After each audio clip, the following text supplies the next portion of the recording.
اختصاصی دارک ویدیو. Remix by نقشه. نور از دل عالم رفت، انگار که شرابم جامم رفت. خورناسه خون که زمانو کشیدم و رنگ نگاهم رفت. همه پیدا شدن از ترس ولی گم شدن تلخ و لذت بخشمش قصه است. ترشم تیجن میپیچم به پرواز میخوان از نسبت سه خود موج امیدم به سنگای ساحل جهل عموم رفته افق فکرم تو حلق غروب. هجرت کرد شعرم شهر حروف، حس رفته اتنم و قلمم فاتح ترار کلم و شاهم تو شهر دروغ. همه قلب و عروق غم پر مکر زمانه و نبضم تبل جنگ درون و برون. اما آهم میگیره ماه راه میرم رو خوکای زیر پا نگیرم و پا میشم میرم راه.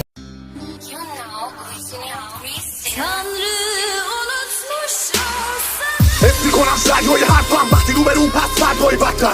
رفتم روی برفای جنگل دراز کشیدم چون در داره قلبم. فهمیدم من ارباب جنگم، دنیا مرده مثل پسای قبلن. بسا بمیرم و افسانه ترشم، بسا همه بفهمم در